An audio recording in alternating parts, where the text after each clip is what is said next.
우리가 성경을 읽을 때 항상 앞에 있는 내용이 배경이 된다 하는 말씀을 드렸습니다. 그 히스기야가 14년 통치했을 때 그때 이제 아수르에 큰 어려움 당하게 되었고 그때 추태를 부리다가 그래도 이제 기본 신앙은 또 있어서 하나님께 돌이키게 되었는데 회개부터 시작하지 않고 절박한 것을 도와달라 하고 이제 하나님께 요청했을 때 하나님께서 두려워하지 말라 말씀하셨고 여전히 그 말씀에 대해서 바르게 인식하지 못했던 그 히스기야의 모습을 보게 되었는데 그럼에도 하나님께서는 그 악에 대하여 심판하시고자 하시는 하나님의 그 열심을 가지고 하나님께서 하나님의 일을 이루어 가신 것을 우리가 보았습니다. 그리고 하나님께서 한 말씀 하신 거예요. 너 죽어야 되겠다. 이렇게 하신 거예요. 그러니까 37장과 38장을 이어볼 수 있어야 히스기야가 그 아수르가 죽게 되었을 때 그 모든 과정 가운데 하나님 보시기에 잘한 게 아니었다는 것을 알 수 있어요. 하나님께서 정말 그 히스기야가 마음에 들었다면 계속 일할 수 있게 맡기셨겠죠. 근데 하는 거 보니까 일을 맡길 만큼 역량이 안 되는 사람이라는 거예요. 진짜 무게가 떨어지는 사람이죠. 지도자가 되어가지고 두려워 떨고 있고 기도력도 부재하고 또 하나님을 섬기는 제사장 나라로 부름을 받았음에도 그 처음에는 조금 젊을 때 잘한 적이 있었는데 점점 시간이 지날수록 추태를 부리는 거죠. 그런데 문제는 하나님께서 이제 삶을 정리하라 하신 것도 은혜였거든요. 그러면 정리할 줄 알아야 될 겁니다. 그런데 그걸 또 못 받아들이는 거예요, 이 사람이. 우리 한번 봅시다. 그때 하는 것이 이제 아수르와의 관계가 다 끝나고 바로 그때입니다. 왜냐하면 29년 통치했는데 14년 지나고 15년 더 연장이 되거든요. 그 두 개 다 보태면 딱 29년이라고. 그러니까 뭐 당연히 그 아수르 사건 바로 다음 있었던 일이에요. 히스기야가 병들어 죽게 되었습니다. 그때 아모스의 아들 선지자 이사야가 나아가 그에게 말하죠. 이 병은 진짜 죽을 병이다. 여호와께서 이같이 말씀하셨습니다. 너는 너의 집에 유언을 남기고 죽어라. 이것만 해도 큰 은혜죠.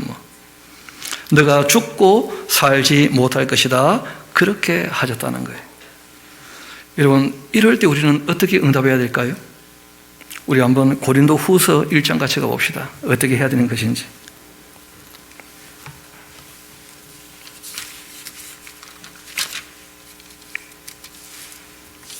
고린도 후서 1장입니다.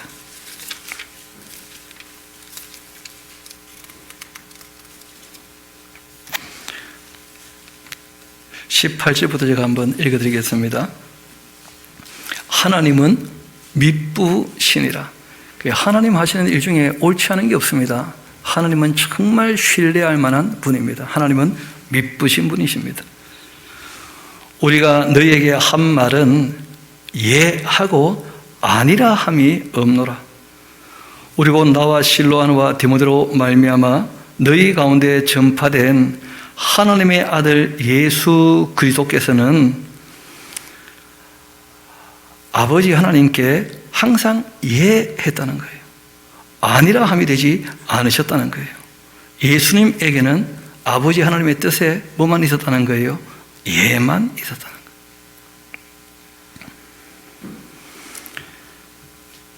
하나님의 그 약속은 얼마든지 그리스도 안에서 예가 되니 그런즉 그로 말미암아 우리가 아멘 하여서 하나님께 영광을 돌리게 되는 것이다.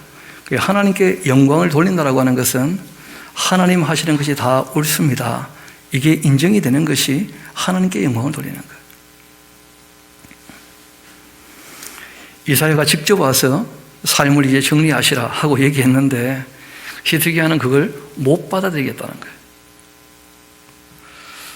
2절 이어봅시다. 히스기야가 얼굴을 벽을 향하고 여호와께 기도합니다. 면벽 기도죠, 그렇죠? 이 불가에 가면 면벽 수련하는 사람들이 있습니다. 벽 보고 가지고 돛 닦는 사람들이 있는데 이르되 여호와여 구하오니 내가 주 앞에서 진실과 전심으로 행하였으며 주의 목전에 선하게 행했던 것, 그 다 과거의 일이거든요. 그걸 기억하옵소서. 하나님께서는 그 모든 과정을 다 거쳐왔는데 계속 잘하지 못하고 오히려 퇴보를 해가지고 그리고 이제 추태를 부렸던 거 아닙니까? 아수르가 왔을 때. 그래서 그만하자는 것인데 이 사람은 옛날 일을 기억해 달라는 거예요. 그리고 히스기야가 또 심히 통곡합니다. 왕이고 어른인데 또 하나님께 눈물로 호소하니까 하나님 인격이시잖아요. 안 들어주기가 참 더 어려운 거예요. 근데 문제는 또 들어주면 더 큰 문제라. 그래도 하나님 또 들어주십니다. 그래서 우리가 기도할 때 그 자세라는 게 참 중요해요. 내용도 참 중요하고. 예전에 기브롯 핫다와라는 곳, 그 이름이 기브롯 핫다와가 됐던 이유가 있죠. 욕심을 가지고 하나님께 구하니까 하나님 안 들어줄 수 없어요. 그래가지고 메추라기 주시고 그 고기가 이사야에 씹히기 전에 하나님이 때리셨다는 거예요. 탐욕을 부리는 사람들의 무덤이라는 거죠. 사람이 자기 욕심을 가지고 하나님께 눈물로 호소할 때 하나님이 안 들어주시느냐? 들어주신다는 거예요. 그런데 그 관계는 더 멀어지고 더 어려워진다는 거예요. 그게 문제가 되는 거죠. 하나님 또 안 들어줄 수가 없는 거예요. 안 들어주면 그 즉시 그냥 관계가 깨어질 수도 있는 거니까. 이어봅시다. 이에 여호와의 그 말씀이 이사야에게 임하였습니다. 이르시되 너는 가서 히스기야에게 말해라. 너의 조상 다윗의 하나님 여호와께서 이같이 말씀하셨다. 내가 너의 기도를 들었고 너의 눈물을 내가 봤어. 그러니까 내가 너의 수완을 15년 더해 주마. 그렇게 이제 말씀하신 거거든요. 그리고 얘기하십니다. 너와 이 성을 아수르 왕의 손에서 건져내겠고 또 내가 이 성을 보호해 주겠다.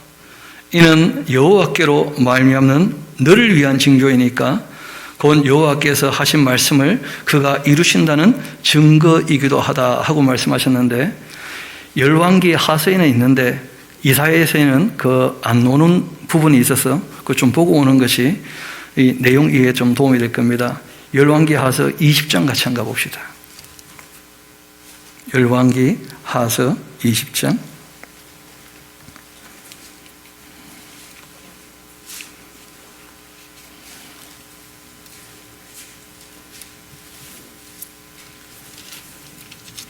(8절부터) 한번 봅시다.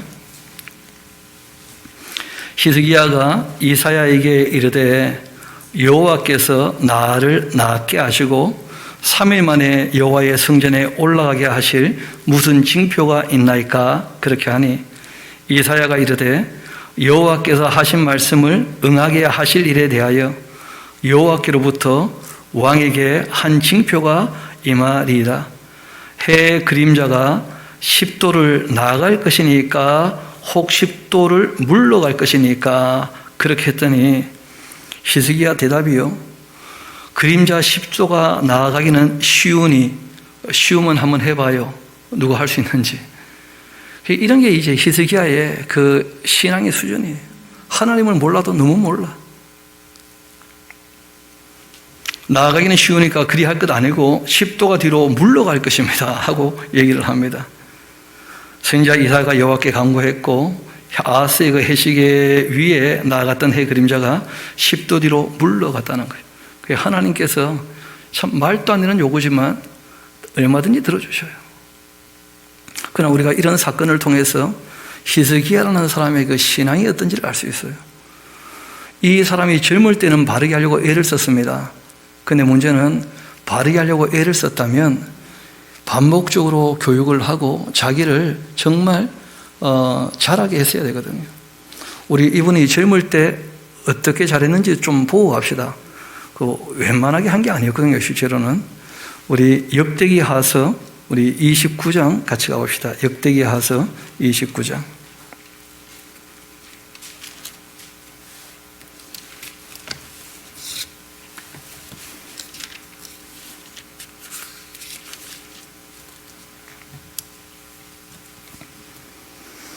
1절부터 조금 읽어드리겠습니다. 히스기야가 왕에 오를 때의 나이는 25세였다. 예루살렘에서 29년 통치했는데 그의 어머니의 이름은 아비야고 스가랴의 딸이었다. 히스기야가 그 조상 다윗의 모든 행실과 같이 여호와 보시기에 정직하게 행하여 첫째 딸 여호와의 전 문들을 열고 다 수리했다.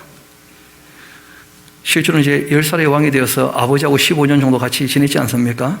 그리고 이제 아버지가 죽고 본인이 이제 왕이 되었을 때 제일 먼저 한 것이 뭐였냐면 여호와의 전 문들을 열고 다 수리했다는 거예요.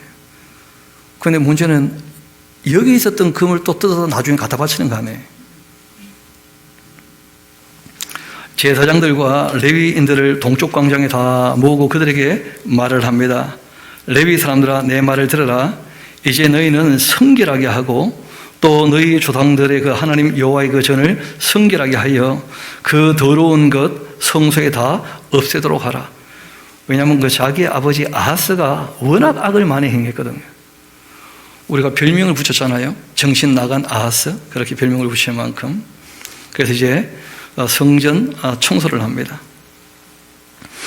우리 조상들이 범죄했고 우리 하나님 여호와 보시기에 악을 행하여 여호와를 버리고 얼굴을 돌려서 여호와의 성소를 등지고 또 낭실 문 닫고 등불 끄고 성소에서 분향하지 아니하며 이스라엘의 하나님께 번제를 드리지도 아니했었다. 여호와께서 유다와 예루살렘에 진노하시고 내버려 두시고 또 두려움과 놀람과 비웃음거리가 되게 하신 것 너희가 똑똑히 봤지 않느냐. 이로 말미암아 우리 조상들이 칼에 엎드려지며 우리의 자녀와 아내들이 사로잡혔느니라. 이제 이스라엘의 하나님 여호와와 더불어 언약을 세워 그 맹렬한 노를 우리에게서 떠나게 할 마음이 내게 있노니 내 아들들아 이제 게으르지 말라. 여호와께서 이미 너희를 택하사 그 앞에 서서 수종들어 그를 섬기며 분향하게 하셨다 하면서, 그러니까 왕이 되었던 첫째 해에 이런 말을 하는 것을 보통 뭐라고 얘기하느냐면 초심이라 얘기해요. 처음 하나님을 사랑했던 그 사랑과 그 행동이었던 거죠. 문제는 이것이 변질되어서 문제가 된다는 거예요. 반복해서 이것을 끊임없이 회복을 했어야 되는데, 올해도 이제 2021년 마무리돼 가죠. 2021년 1월 달에 어떻게 다짐한 게 마음에 좀 남아 있습니까? 다 사라졌습니까? 희석이 되었습니까? 그 초심이라는 게 참 중요하거든요. 첫사랑의 행위를 어떻게 하라는 거예요? 회복하라 하신 것이거든요. 그리고 이제 그 왕의 말을 따라 레위 사람들이 다 열심히 일을 했죠. 또 이어봅시다. 20절. 히스기야 왕이 일찍 일어나 성읍의 귀인들 모아가지고 여호와의 전에 올라가서, 그리고는 이제 수송아지 7마리, 순양 7마리, 어린 양 7마리, 순염소 7마리 끌어다가 나라바 성소와 유다를 위하여 속죄 제물로 삼았고, 아론의 자손 제장들을 명령해서 여호와의 제단에 드리게도 했고, 이에 수소를 잡음에 제사장들이 그 피를 받아 제단에 뿌리고, 또 순양들을 잡음에 그 피를 제단에 뿌리고, 또 어린 양을 잡고 그 피를 제단에 뿌리고, 이에 속죄 제물로 드릴 그 순염소들을 왕과 회중 앞에 끌어오매 그들이 그 위에 안수하고, 제사장들이 잡아 그 피를 속죄제로 삼아 제단에 드려 온 이스라엘을 위하여 속죄하니, 이는 왕이 명령하여서 온 이스라엘을 위하여 번제와 속죄를 드리게 하였음이더라 하면서 왕이 하나님께 제대로 이제 제사를 드리게 되었죠. 그리고 31절 같이 가봅시다. 이에 히스기야가 또 말합니다. 이르되 너희가 이제 스스로 몸을 깨끗하게 해서 여호와께 드렸으니까 속죄를 했다는 거죠. 마땅히 나와 제물과 감사 제물을 여호와의 전으로 가져오라 그렇게 했고, 회중이 그렇게 제물과 감사 제물을 다 가져왔고, 물은 마음에 원하는 자 또한 이 번제물 가져왔는데, 회중 가운데 번제물의 수요가 수소는 70마리, 순양은 100마리, 어린 양이 200마리, 이는 다 여호와께 번제물로 드린 것이었습니다. 또 구비를 드리던 소는 600마리, 양은 3000마리. 그런데 제사장은 부족해서 그 모든 번제 짐승들의 가죽을 능히 벗기지 못하였기 때문에 그 형제되는 레위 사람들이 그 일을 마치기까지 돕기도 했고, 다른 제사장들이 성결하게 하기까지 기다렸는데 이런 레위 사람들의 성결하게 함이 제사장들보다 성심이 있었습니다. 이렇게 번제와 화목제 기름과 각 번제에 속한 전제들이 많았는데 이와 같이 여호와의 전에서 섬기는 일이 순서대로 갖추어졌는데 36절에 좀 특별한 말씀이 나오죠. 그러니까 아하스가 엉망진창으로 했는데 히스기야가 왕이 되자 일을 이제 시작을 했거든요. 그러니까 실제로는 어줍지 않을 수 있었다는 거예요. 근데 놀랍게도 이 일이 갑자기 이렇게 된 것이었는데 그러나 하나님께서 백성을 위하여 예비하셨기 때문에 이 히스기야와 백성과 더불어 기뻐하게 되었다. 그렇게 되어 있어요. 그래서 이 히스기야가 하나님을 사랑하는 마음으로 일을 시작을 했을 때 하나님께서도 기쁜 마음으로 다 준비하시고 그 일을 할 수 있게 그렇게 도우셨죠. 그래서 이 히스기야가 그 1월 14일 날 제대로 된 유월절은 아니었지만 그렇게 성전 청소하고 이미 시간은 지나버렸고 유월절은 드려야 되겠고 그래서 이제 작은 유월절이죠. 2월 14일 날 유월절을 드리게 된 거예요. 그렇지만 온전하게 한 것은 아니었죠. 유월절이 온전하게 드려진 것은 이 히스기야 그 중손자쯤 되죠. 그렇죠. 요시야 왕 때 그때 이제 유월절이 제대로 한번 드려져요. 이때는 1월 14일이 아닌 2월 14일 날 유월절을 드리게 됩니다. 그래도 하나님께서 그 모든 것에 관해서 얼마든지 기쁘게 받아주셨습니다. 우리 한번 조금 더 뒤로 가서 23절 같이 가봅시다. 30장 23절.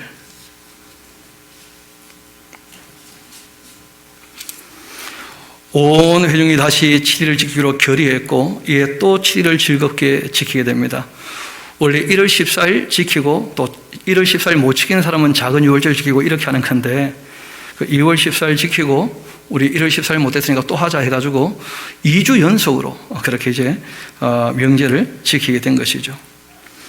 유다왕 히스기야가 수송아지 1000마리, 양 7000마리 회중에게 주었고 방백들은 수송아지 1000마리, 양 10,000마리를 회중에게 주었고 자신들을 성결하게 한 제사장들도 많았습니다.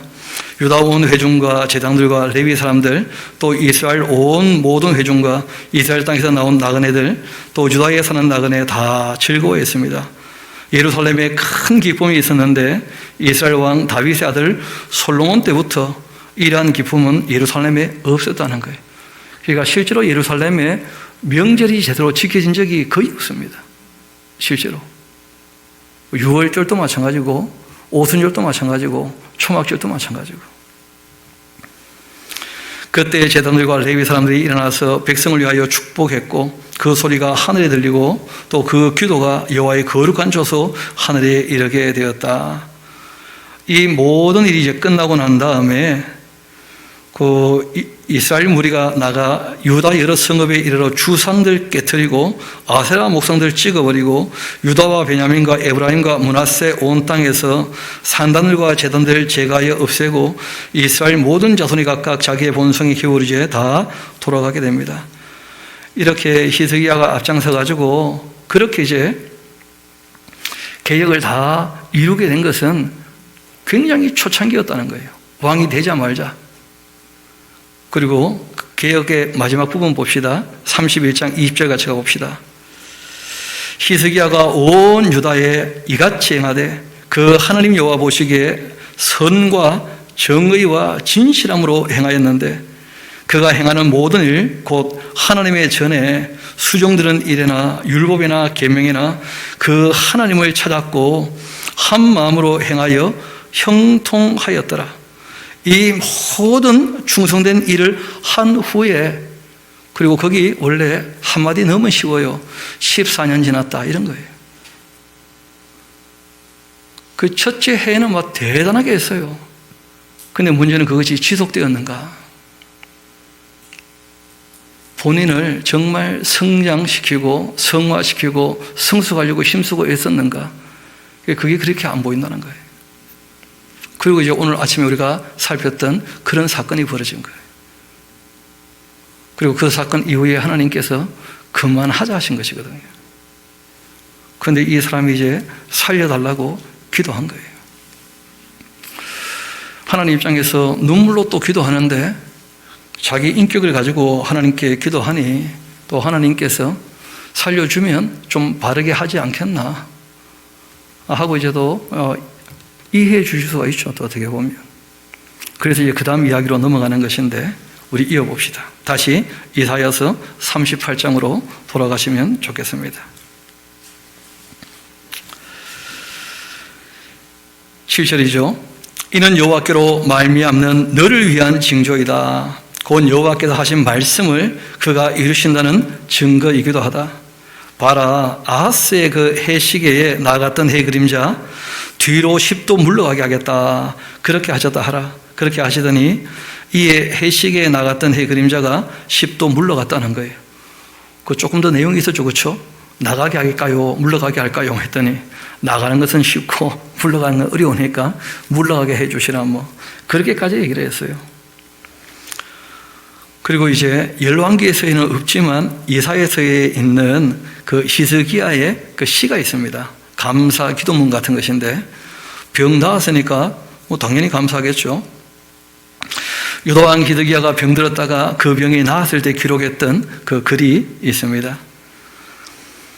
내가 말하기를 나의 그 중년에 수월의 문에 들어가고 나의 여생을 빼앗기게 되리라 그렇게 하였는데 그 25세 왕이 되었다가 15년 지나서 죽게 생겼었는데 그런데 이제 살게 된 것이죠.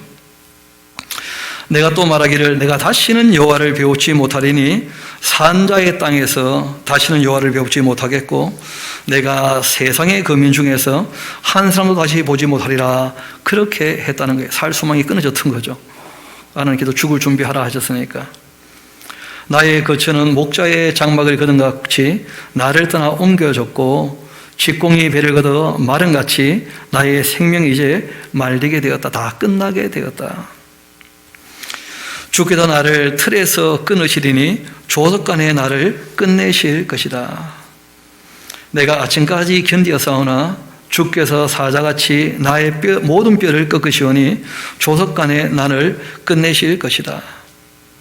나는 제비같이 핫같이 지저귀며 비둘기같이 슬피 울며 내 눈이 쇠하도록 앙망하나이다. 여호와여 내가 앞지를 봤사오니 나의 중보가 되옵소서. 주께서 내게 말씀하시고 또 친히 이루셨사오니 내가 무슨 말씀을 하오리이까. 내 영혼의 고통으로 말미암아 내가 종신토록 방황하리이다.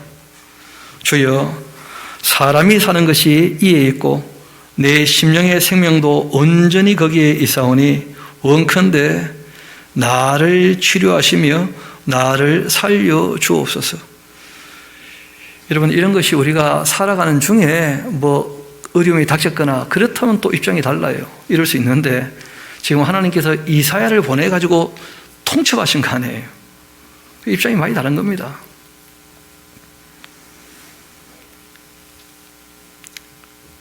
보옵소서 내게 큰 고통을 더하신 것 내게 평안을 주려 하심이라. 주께서 내 영혼을 사랑하셔서 멸망의 구덩이에서 건지셨고 내 모든 죄를 주의 등 뒤에 던지셨나이다. 수월이 주께 감사하지 못하며 사망의 주를 찬양하지 못하며 구덩이에 들어간 자가 주의 신실을 바라지도 못하되 오직 살아있는 자 곧 산 자는 오늘 내가 하는 것과 같이 주께 감사하며 주의 신실을 아버지가 그 자녀에게 알게 하리이다. 그러니까 이 사람은 살아야지만 감사할 수 있겠다는 거예요. 지금 그런 얘기를 하고 있는 것인데 우리 한번 히브리서 가서 이런 부분도 그리 썩 자르는 게 아니라는 것을 알 수가 있는 본문이 있습니다. 우리 히브리서 11장 같이 가봅시다.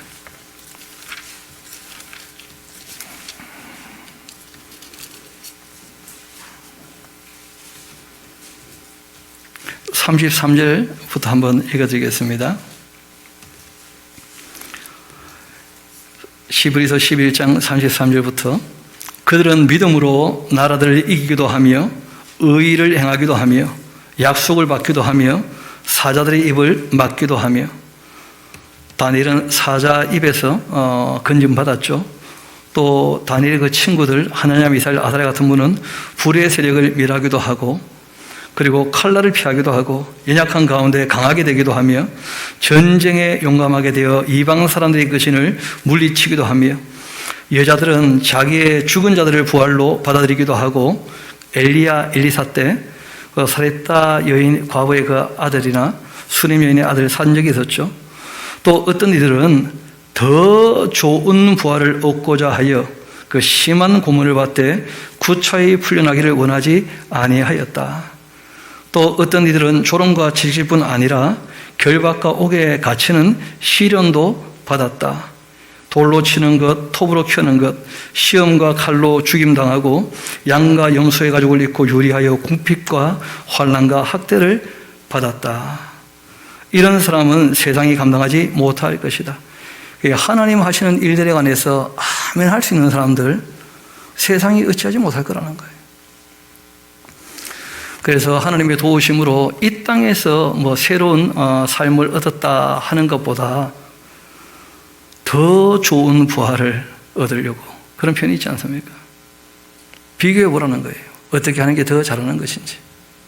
그래서 우리가 이 땅에서 주님 하신 말씀을 우리가 잘 따라 살다가 부르실 때 아멘 할 수 있으면 되는 것인데 그게 안 되는 사람도 있어요. 그래서 이제 문제가 오히려 커질 수가 있는 건데, 왜냐하면 은혜를 받은 다음에 정말 그 은혜에 합당하게 살면 참 좋겠는데, 그런데 그 은혜를 구할 때 욕심으로 구한 사람은 그 다음의 삶도 자기 욕심을 따를 수 있다는 거예요. 이 진리 앞으로 돌아오지 못하고. 그게 참 안타까운 것이에요, 어떻게 보면. 그래서 이 광야와 이 산 동굴 토굴에 유리하였다. 우리 다시 본문으로 돌아가도록 합시다. 그 히스기야가 너무 어려울 때 기도해서 응답을 받았다 하는데, 실제로 이 응답은 하나님의 뜻이었습니까? 하나님의 뜻을 바꾸신 겁니까?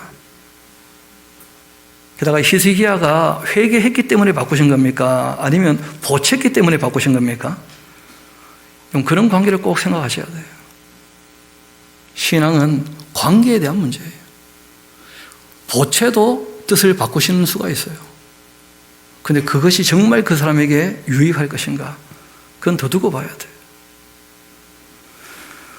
말 그대로 무릎을 꿇고 회개했는데 내가 너 회개하는 거 보니까 그래, 내가 용서하마 하고 이제 징계에서 풀려나는 수가 있을 수 있죠. 근데 그런 것과는 전혀 지금 다른 거예요, 히스기야의 이 기도는. 우리 다시 본문으로 돌아오도록 합시다. 20절입니다. 여호와께서 나를 구원하시리니 우리가 종신토록 여호와의 전에서 수금으로 나의 노래를 노래하겠습니다 했는데, 이사야가 한마디 합니다. 한 뭉치 무화과를 가져다가 종처에 붙이면 왕이 나을 겁니다. 또 이것 가지고 무화과 붙이면 다 낫는다, 또 그런 헛소리 하면 안 됩니다. 이건 특별한 어떤 사건이었어요. 히스기야도 이 말하기를 내가 여호와의 전에 올라갈 징조가 무엇입니까? 하고 이제 얘기했던 것, 앞에 나왔던 대로 해식의 그림자가 10도 뒤로 물러가는 것으로 확인되었죠. 그리고 39장 보면 그때 하고 또 나오는 거예요. 그때.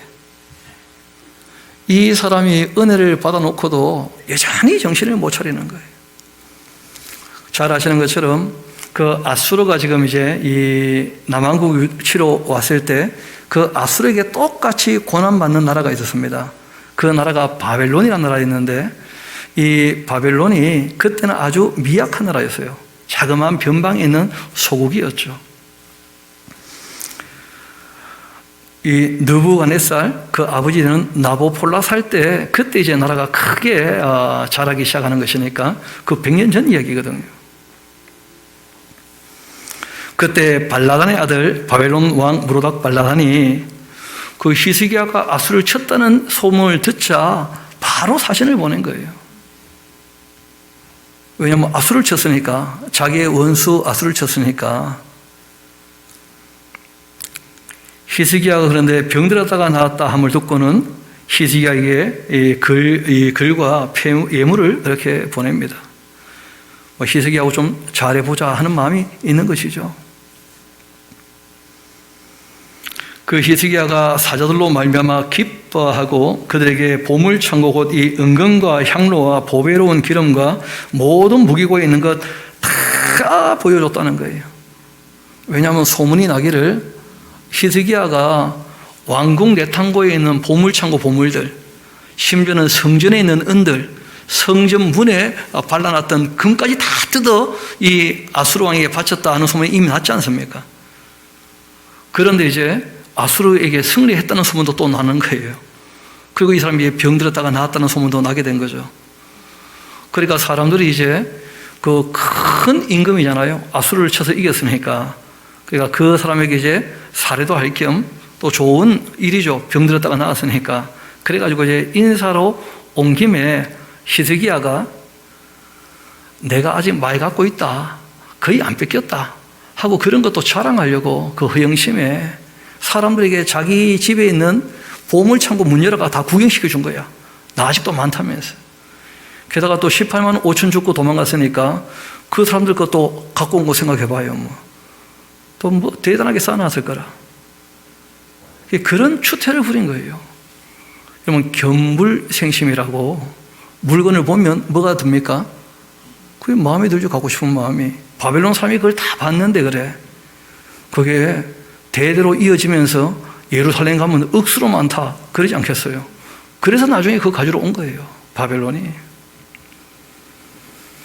그러니까 자기 통장 열어 보이는 사람도 어리석은 사람이고 남의 통장 숫자를 알리는 사람도 정신없는 사람이에요. 그래서 다 덮어두는 것이고 스스로 잘 알아서 구제하는 것이고 우리가 먹을 것, 마실 것, 입을 것이 있으면 족한 줄로 여길 수 있게 되기를 소망합니다. 그렇지 않습니까? 그런데 너무 머리를 막 돌리는 사람도 있어요. 머리 좀 아프지 않나 싶은데 별로 그게 잘하는 게 아닙니다. 이 히스기야 보면 그런 거 가지고 이제 자기 한번 허영심을 드러내려고 한 거죠. 이어봅시다. 다시 2절부터 보겠습니다.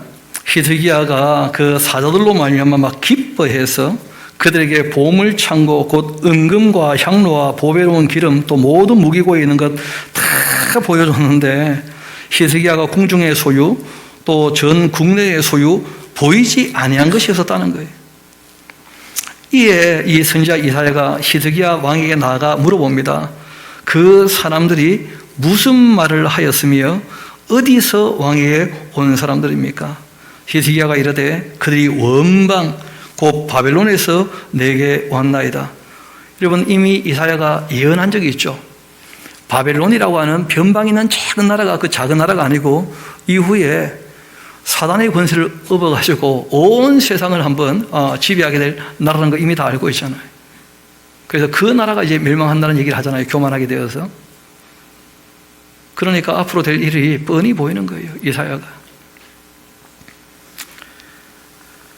이사야가 한마디 합니다. 그들이 왕의 궁전에서 무엇을 보았나이까? 히스기야가 대답하되 그들이 내 궁전에 있는 것 다 보았나이다. 내 창고에 있는 것 보이지 아니한 보물이 하나도 없나이다. 내가 억수로 자랑했고 기분 너무 좋습니다 하면서 그러고 있는 거예요. 그때 이사야가 히스기야에게 한마디 합니다. 왕은 만군의 여호와의 말씀을 좀 들어보십시오. 보라, 날이 이를 텐데 너의 집에 있는 모든 소유와 내 조상들이 오늘까지 쌓아둔 것, 결국 그것을 구경했던 바벨론 사람들, 그 모든 것은 다 바벨론으로 옮겨가게 될 것이다. 그 사람들이 와서 가져갈 거니까 남을 것이 없을 거다. 이렇게 여호와께서 말씀하셨습니다. 그러니까 히스기야가 벽 보고 기도해서 생명이 연장됐으니까 우리도 벽 보고 눈물로 기도합시다. 그런 식으로 신앙을 몰고 가면 엉터리가 되고 말고 하나님이 무엇을 원하시는지 알 수 없게 되고 말아요.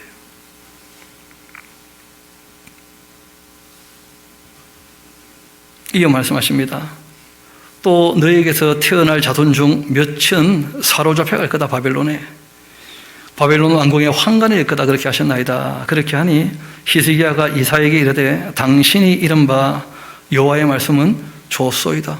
왜냐하면 자기 때 그런 일이 벌어지지 않으면 됐다는 거예요. 여러분, 실제로 이때 이 히스기야가 죽으라 할 때 죽었다면 다윗 왕가가 또 어떤 식으로 연결됐을지 몰라요.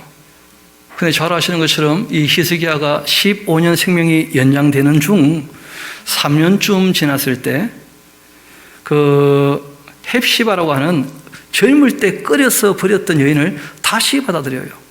율법에는 그렇게 하지 말라고 되어 있거든요. 그리고 그 사이에서 애가 하나 태어납니다. 그 애가 바로 므낫세라나요. 므낫세.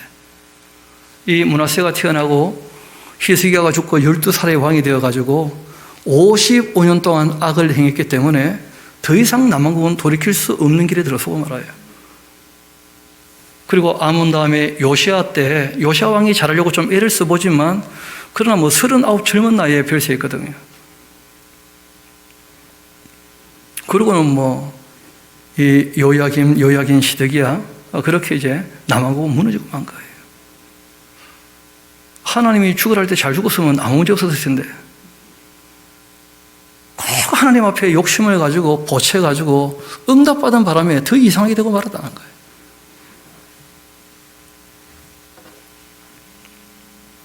참 안타깝지만 역사는 그렇게 돌아가게 되었고 하나님께서 일하시는데 쉽지가 않으신 거예요. 사람들이 욕심을 가지고 하나님께 달려들게 되니까. 그래서 이 히스기야 이야기는 보면 볼 때마다 너무 마음이 아픈 얘기인데 이 얘기를 교회가 너무 잘못 전달해가지고 마치 기도하면 응답받는 것이고 응답해 줄 때까지 기도해라 그냥 무슨 인디언들 기우제 하듯이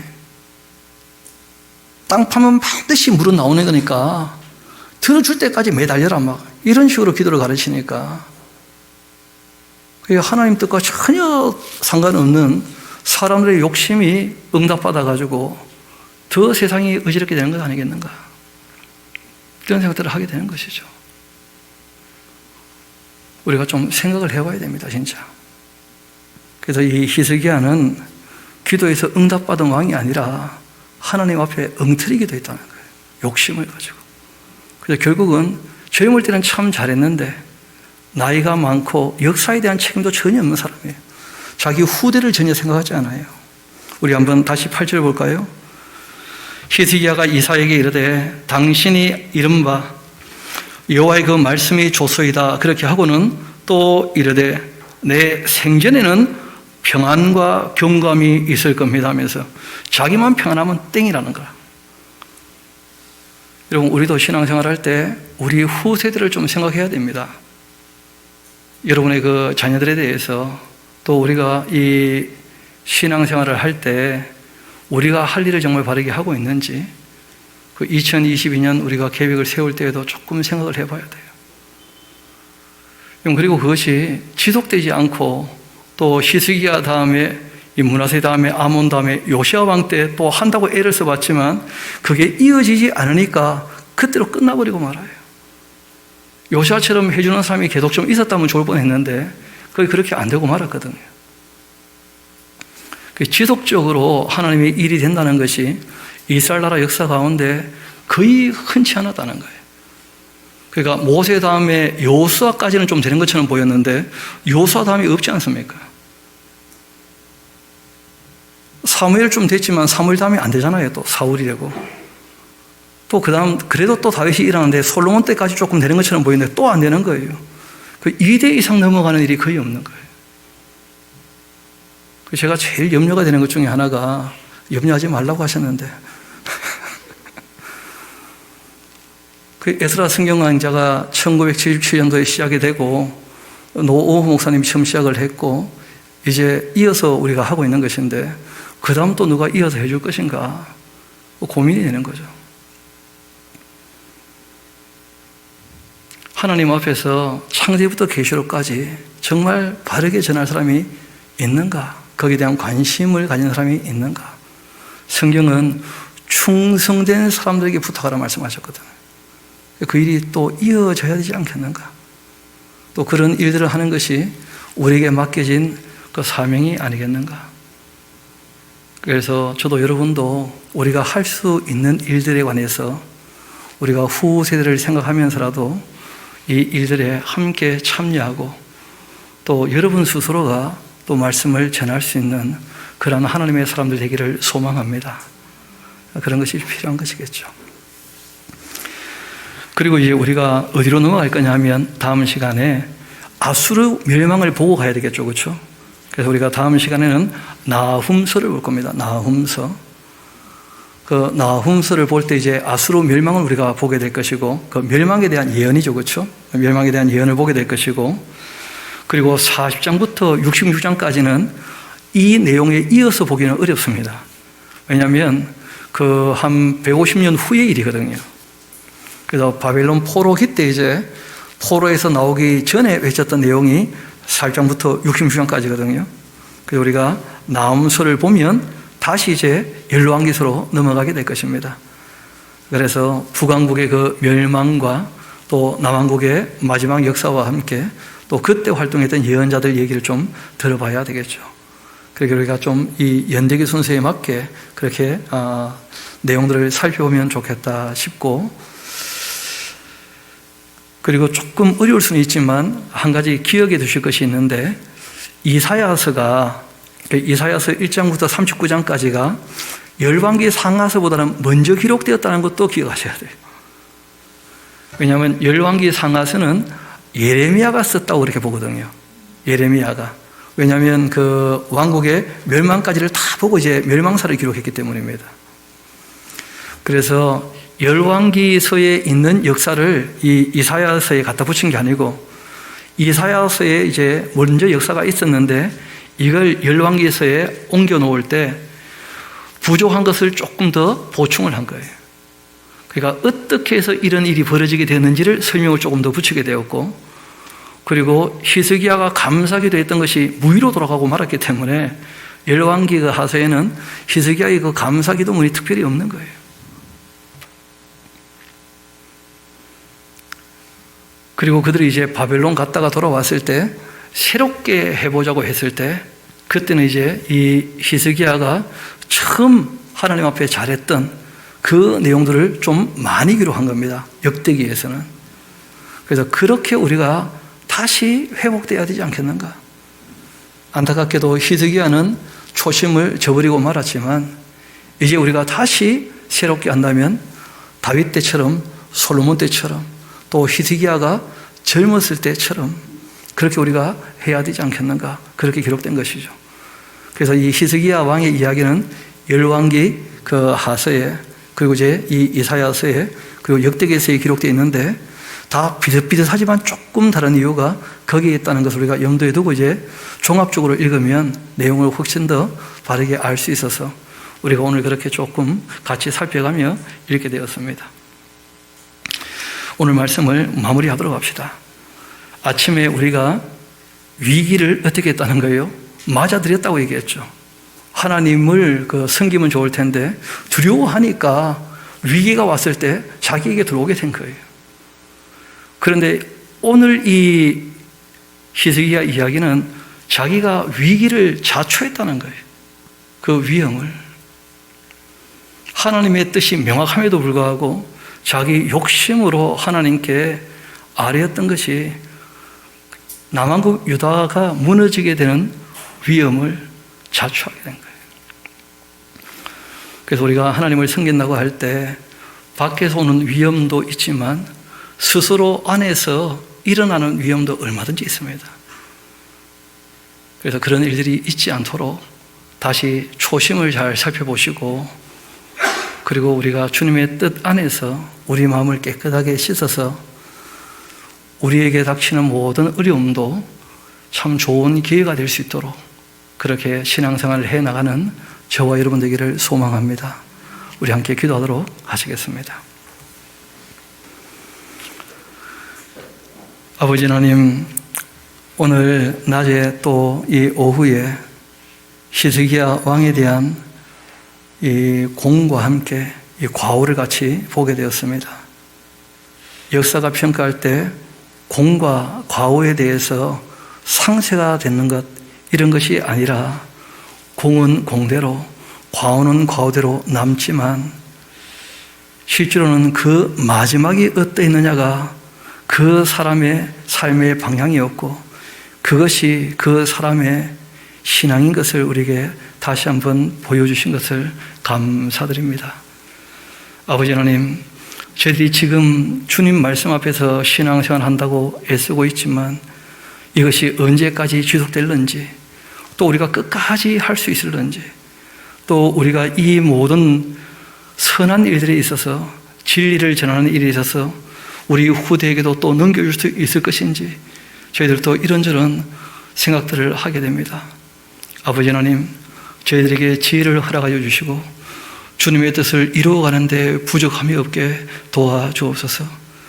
무엇보다 하나님 앞에서 주님 맡기신 일들을 감당할 때에 욕심으로 하지 않도록, 교만으로 하지 않도록 주님, 우리의 생각과 마음을 지켜주시기를 소망합니다. 모든 것을 주님께 의탁합니다. 감사드리며 우리 구주가 되시는 예수님 이름으로 기도합니다. 아멘.